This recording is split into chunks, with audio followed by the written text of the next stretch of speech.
Technology এতটাই উন্নত হয়ে গেছে যে মানুষ এক জায়গা থেকে আরেক জায়গায় নিমেষেই যেতে পারে এবং সেখানে কোনো কিছু খুঁজতে কোনো রকম অসুবিধায় পড়তে হয় না। এমনকি বাড়িতে কুকুর বিড়াল হারিয়ে গেলেও নিমেষেই ট্র্যাক করা যায়। আজ আমরা আলোচনা করব জিপিএস সিস্টেমের ব্যাপারে। আসলে কিভাবে জিপিএস সিস্টেম কাজ করে, এর পেছনের আসল রহস্যটা কি। তো বন্ধুরা, আমি অতনু আর আপনারা দেখছেন সরকার ফ্যাক্টস। সরকার ফ্যাক্টসে আপনাদের সবাইকে অনেক অনেক স্বাগতম। প্রিয় দর্শক, অনেক পুরনো দিনে মানুষ আকাশের তারা দেখে এক জায়গা থেকে আরেক জায়গায় সঠিক দিক নির্ণয় করতেন এবং তারা তাদের নিজস্ব পজিশনের আন্দাজ নিমেষেই করতে পারতেন। আর আজকে টেকনোলজি এতটাই উন্নত হয়ে গেছে যে আমরা আকাশের তারা দেখে নয়, বরঞ্চ আকাশে ঘুরে বেড়ানো স্যাটেলাইটের মাধ্যমেই দিক নির্ণয় করি। মোবাইল ফোন, গাড়ি, ফ্লাইট নেভিগেশন, আর এখন তো বাড়ির পোষা কুকুর বিড়াল খুঁজে পাওয়া অনেকটাই সহজ হয়ে গেছে। আর এই সমস্ত কিছু সম্ভব করার পেছনে এই ছোট্ট চিপের ভূমিকা রয়েছে, যাকে জিপিএস মানে গ্লোবাল পজিশনিং সিস্টেম বলা হয়। আর এটা মরুভূমিতেই হোক বা সমুদ্রতে অথবা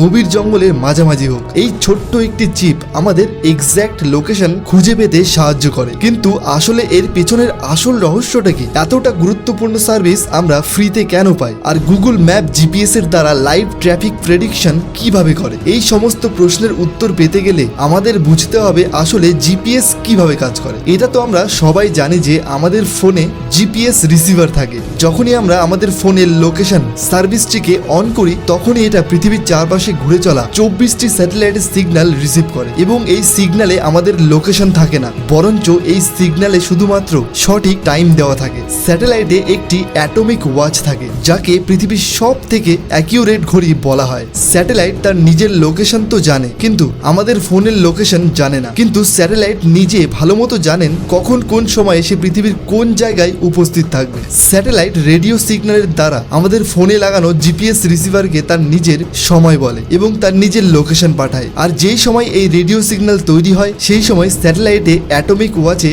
যে সময়টা থাকে, স্যাটেলাইট শুধুমাত্র সেই টাইমটাকে বলে এবং রেডিও সিগন্যাল লাইটের স্পিডে ট্রাভেল করে আমাদের ফোনে এসে পৌঁছায়। কিন্তু প্রশ্ন একটাই, স্যাটেলাইটের সময় আর তার লোকেশন বুঝতে পারাতে আমাদের নিজের লোকেশন কিভাবে বুঝতে পারি? উদাহরণস্বরূপ এটা ভেবে নিই যে আমরা ভারতের তাজমহলের কাছে দাঁড়িয়ে আছি এবং স্যাটেলাইট বাংলাদেশের উপরে আছে। যদিও লাইট স্পিড অনেক দ্রুতগতি হয়, কিন্তু তা সত্ত্বেও এত বড় ডিস্টেন্সকে কভার করা সিগন্যালকে স্যাটেলাইট থেকে আপনার কাছে পৌঁছতে কিছুটা তো সময় অবশ্যই লাগবে। সিগন্যাল রিসিভ হওয়ার পরে আমাদের ফোন তার নিজের সময়ের সাথে সাথে স্যাটেলাইট থেকে পাঠানো সময়ের সাথে ম্যাচ করে এবং ডিফারেন্স বের করে যে এই সিগন্যালটা কতটা ডিলে করে পাঠানো হয়েছে। যদি এই ডিলে 0.002 সেকেন্ড হয়, তাহলে এটা ভাবা মুশকিল হবে না যে স্যাটেলাইট আমাদের থেকে কতটা দূরে অবস্থিত আছে। কিন্তু এটা কি করে সম্ভব? এটাও অনেক সহজ। লাইট স্পিড, যা 3 লক্ষ কিলোমিটার গতিতে ট্রাভেল করে, যা মাত্র 1 সেকেন্ডে কভার করে, যার মানে এটা হলো যে 0.002 সেকেন্ডে লাইট 600 কিলোমিটার কভার করবে। তাহলে এটা বলা ভুল হবে না যে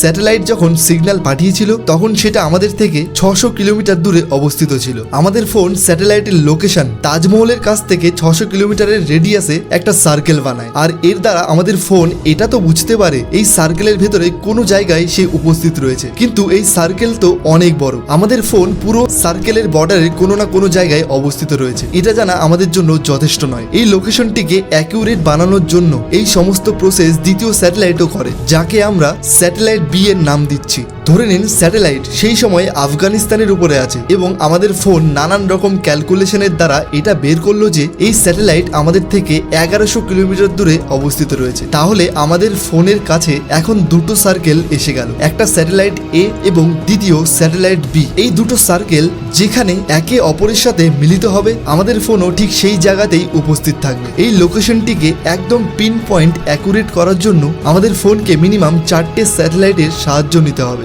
যতটা বেশি সার্কেল তৈরি হতে থাকবে, আমাদের লোকেশন ঠিক ততটাই বেশি অ্যাকিউরেট হতে থাকবে। এই সমস্ত প্রসেসে ভাবার বিষয় এটাই যে লোকেশন খুঁজে পাওয়ার জন্য সব থেকে বড় রহস্য হলো টাইম, মানে সময়। যদি রিসিভার মানে আমাদের ফোনের সময় 1 সেকেন্ডও ভুল হয়, তাহলে লোকেশন 1000 কিলোমিটারের বেশি ডিফারেন্স হয়ে যাবে। এই সমস্যা থেকে বাঁচার জন্য টেকনোলজি যতটা উন্নত হতে থাকছে, ঠিক ততটাই জিপিএস চিপ সিস্টেমও ততটা উন্নত হতে থাকছে। আজকাল অনেক জিপিএস ফোনে ইনবিল্ট ব্যাটারি দেওয়া হচ্ছে এবং তার ভেতরে তার নিজস্ব সময় দেওয়া থাকছে। মোবাইল অপারেটর ইন্টারনেটের মাধ্যমে অটোমেটিক টাইমকে আপডেট করা থাকছে। এখন প্রশ্ন ওঠে যে আজকাল ফ্রিতে মানুষকে অ্যাডভাইসও দিতে আসে না, কিন্তু এত বড় একটা সার্ভিস বা ফ্যাসিলিটি আমাদের ফ্রিতে কেন দেওয়া হয়? আসলে কি এই সার্ভিসের দ্বারা পুরো পৃথিবীর মানুষের উপর নজর রাখা হচ্ছে না তো? পুরো পৃথিবীর GPS system US department of defence control করে। এই সমস্ত স্যাটেলাইট শুধুমাত্র ওয়ান ওয়ে সিগন্যাল পাঠাতে পারে এবং তারা তো এটাও বুঝতে পারে না যে তাদেরকে কে কোন সময়ে এবং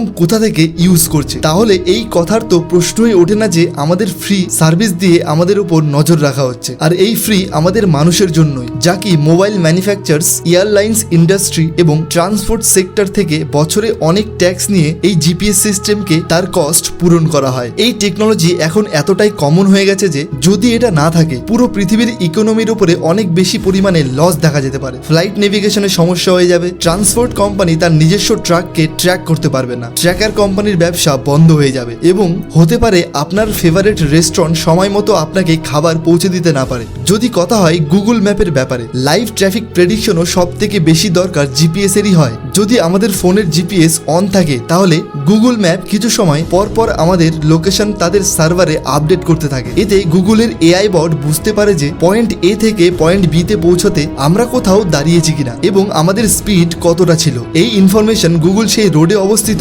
অন্যান্য মোবাইল ইউজারদের কাছ থেকেও নেয় এবং তারপর এই সমস্ত ইনফরমেশনের উপর বেশ করে প্রেডিকশন করা হয় যে ওই রোডে এভারেজ স্পিড কতটা ছিল এবং কোন সময়ে জ্যাম লাগে এবং কোন সময় সেই পথ দিয়ে নিমেষেই যাওয়া যায়। এই সমস্ত তথ্য হাজার হাজার মোবাইল ইউজারদের লোকেশন নেওয়ার পরে প্রেডিকশন করা হয়। আশা করা যায় সরকার ফ্যাক্টসের এই ভিডিওটি আপনার ভালো লেগেছে। যদি ভালো লাগে লাইক এবং কমেন্ট করে আমাকে অবশ্যই জানাবেন এবং সাবস্ক্রাইব করে সঙ্গে থাকবেন, কারণ আপনার একটি লাইক এবং সাবস্ক্রাইব আমাকে অনেকটা মোটিভেট করে ভিডিও বানানোর জন্য। ভালো থাকবেন, সুস্থ থাকবেন, দেখা হবে পরের ভিডিওতে। জয় হিন্দ।